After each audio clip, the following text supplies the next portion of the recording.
मित्रों, आज मैं आपको पद्म पुराण की एक ऐसी कहानी सुनाने जा रहा हूँ। आप इस कहानी को जरूर सुनना, आपको इस कहानी से कुछ न कुछ जरूर ज्ञान प्राप्त होगा।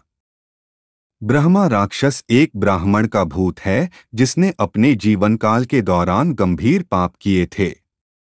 ऐसा माना जाता है कि यह सबसे शक्तिशाली भूत है और इससे छुटकारा पाना बहुत मुश्किल है। लोग यह भी मानते हैं कि उनके पास कुछ शक्तियां हैं और यदि उन्हें प्रसन्न किया जाए तो वे लोगों को आशीर्वाद दे सकते हैं। कुछ हिंदू मंदिरों में उनकी मूर्तियां होती हैं और लोग उनकी पूजा करते हैं। भारत के कुछ हिस्सों में उन्हें समर्पित कुछ अलग मंदिर हैं। ब्रह्मराक्षस शब्द दो शब्दों से मिलकर बना है, ब्रह्मा और राक्षस। यहाँ ब्रह्मा शब्द का प्रयोग ब्राह्मण जाति के संक्षिप्त रूप के रूप में किया गया है और राक्षस एक प्रकार का राक्षस है जो मानव मांस खाता है। इसलिए ब्रह्मराक्षस शब्द का अर्थ है ब्राह्मण का राक्षस। कई कहानियों में उन्हें विशाल शरीर वाले, भयंकर दिखने वाले, उभरे हुए दांत वाले, सिर के किनारों पर दो सींग वाले और ब्राह्मण की तरह शिखा रखने वाले राक्षसों के रूप में चित्रित किया गया है। उसी समय वहां अचानक एक ब्राह्मण दानव आया जो कालिख के समान काला था, जिसके बाल बिजली के समान पीले थे और वज्र के समान दिख रहा था। उसने अपने लिए अंतड़ियों की एक माला बनाई थी और बालों की एक बली रस्सी पहनी थी। वह एक मनुष्य के सिर का मांस काट रहा था और खोपड़ी से खून पी रहा था। हिंदू धर्म ग्रंथों में ब्रह्मा राक्षस, पद्म पुराण, हे महान राजा, आप स्वयं ही वह महान देवता विष्णु हैं जो देवताओं के दुख को नष्ट करते हैं और जिन्होंने मानव रूप धारण किया है।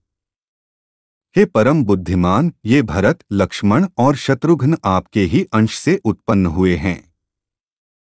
इसी प्रकार रावण भी है जो सृजित देवताओं को परेशान करता है।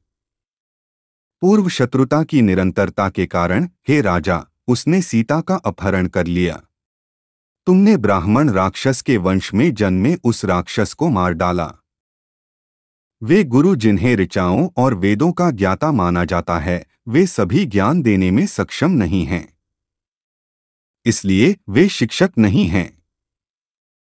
हे राम, आमतौर पर ब्राह्मणों के भूत जो मूर्ख होते हैं, वे वैदिक मंत्रों को जानते हैं, न कि पुराणों को जानने वाले। जो लोग पुराणों से विमुख हैं, वे सब कुछ नहीं देखते, अर्थात जानते हैं। जो पुराण जानता है, वह पापों का नाश करने वाला गुरु है। एक बार जब राम खेल रहे थे, एक तूफानी हवा ने उन्हें गिरा दिया और वे रोते हुए गिर पड़े। इसी बीच एक ब्राह्मण की प्रेत ने राम को पकड़ लिया और वे बेहोश हो गए।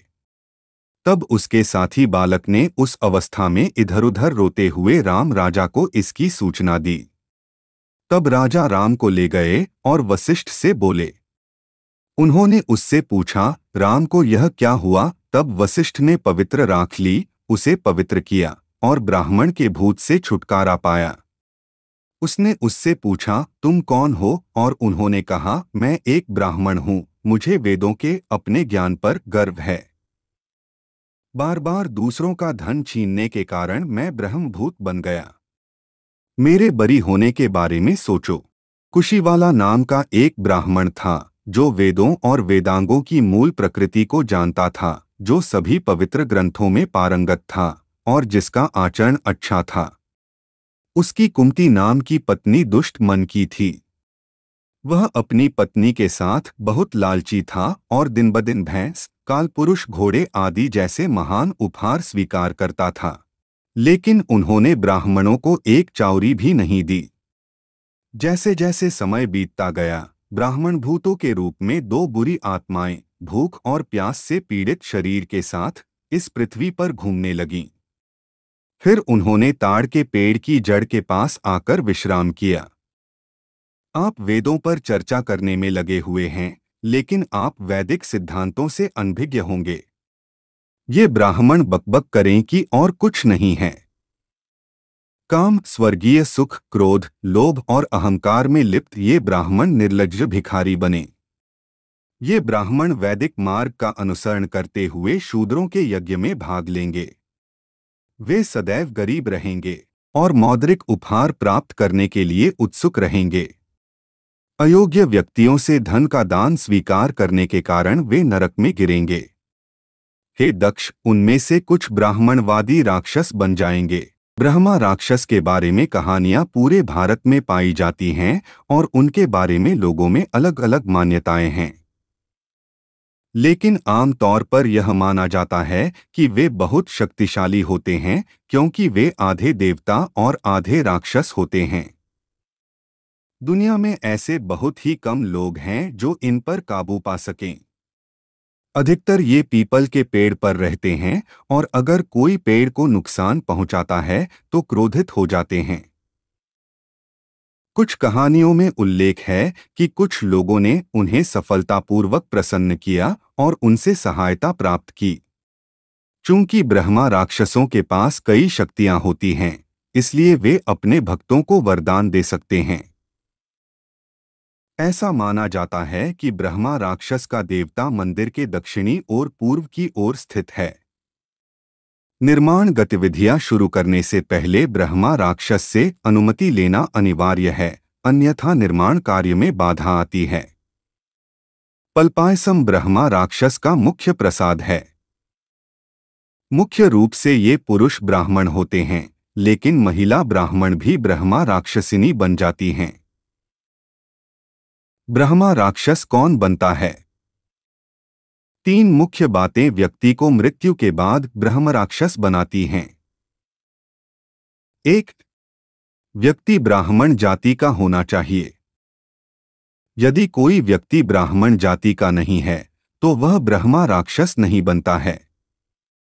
मुझे लगता है कि कोई भी व्यक्ति जो वेदों में पारंगत है उसे ब्राह्मण कहा जा सकता है और वह ब्रह्मा राक्षस बन सकता है। 2. व्यक्ति विद्वान और वेदों और पुराणों में पारंगत होना चाहिए। 3. उसने अपने जीवन काल में कुछ अक्षमय पाप किए होंगे। ऐसे व्यक्ति अपने ज्ञान का दुरुपयोग तब करते हैं जब उन्हें इसका उपयोग दूसरों के कल्याण के लिए करना होता है। वे मांसाहारी भोजन करते हैं और दूसरों को नुकसान पहुंचाने के लिए निषिद्ध अनुष्ठान भी करते हैं। ब्रह्मा राक्षस दूसरों को क्यों परेशान करता है? 1. यदि कोई पीपल का पेड़ काट देता है। ऐसा माना जाता है कि पीपल के पेड़ पर ब्रह्म राक्षस रहते हैं, इसलिए अगर कोई इसे काट दे तो ये उसे परेशान करना शुरू कर देते हैं। 2. गड़ा हुआ धन। यदि किसी को गड़ा हुआ धन मिल जाए तो हो सकता है कोई ब्रह्मा राक्षस उसकी रखवाली कर रहा हो। इसलिए यदि आप वह धन लेंगे तो ब्रह्म राक्षस आपको परेशान करेगा। 3. यदि कोई प्राचीन आक का पेड़ काट दे। कभी कभी प्राचीन आक के पेड़ पर ब्रह्मा राक्षस का वास होता है, इसलिए ऐसे पेड़ को नहीं काटना चाहिए। 4. काला जादू। कुछ तांत्रिक इतने शक्तिशाली होते हैं कि ब्रह्मा राक्षस को आपके घर में घुसकर आपको परेशान कर सकते हैं। ब्रह्मा राक्षस के बारे में कहानियां। मयूरभट्ट की कहानी। मयूरभट्ट 7वीं शताब्दी के संस्कृत कवि और विद्वान थे और बाणभट्ट के बहनोई भी थे। एक बार बाणभट्ट की पत्नी ने मयूरभट्ट को कुष्ठ रोग से पीड़ित होने का श्राप दे दिया। जल्द ही मयूरभट्ट ने कुष्ठ रोग से छुटकारा पाने के लिए देव के प्रसिद्ध सूर्य मंदिर में प्रार्थना की। वह सूर्य तीर्थ के सामने पीपल के पेड़ के नीचे छंदों की रचना करते थे। मयूरभट्ट ने पीपल के पेड़ पर 100 धागे बांधे। वह प्रतिदिन एक श्लोक लिखता था और पेड़ से एक धागा खोलता था। उसने ठान लिया था कि यदि भगवान सूर्य ने उसे ठीक नहीं किया तो वह पेड़ से कूदकर आत्महत्या कर लेगा। लेकिन जल्द ही वह उसी पीपल के पेड़ पर रहने वाले एक ब्रह्म राक्षस ब्राह्मण की आत्मा से परेशान हो गया। ब्रह्म राक्षस उसकी कही हुई पंक्तियों को दोहराकर उसे परेशान करने लगा। जल्द ही पीड़ित मयूरभट्ट को एक सूचना मिली। उसने अपनी नाक से श्लोकों का उच्चारण करना शुरू कर दिया, जिसे ब्रह्मराक्षस, जिसकी नाक नहीं थी, दोहराने में असफल रहा और उसने छोड़ दिया। इसके बाद मयूरभट्ट ने सूर्य शतक को निर्बाध रूप से पूरा किया। हालांकि सूर्यशतक को सुनने से ब्रह्मराक्षस अपने प्रेतरूप से मुक्त हो गया। भगवान की कृपा से मयूरभट्ट का कुष्ठ रोग भी ठीक हो गया। तिरुनक्कारा शिव मंदिर की कहानी। एक समय की बात है, केरल में एक राजा था। उसका मूस नाम का एक मित्र पुजारी था। राजा बहुत सुंदर नहीं था, परंतु उसका मित्र मूस बहुत सुंदर था। रानी को उससे प्रेम हो गया।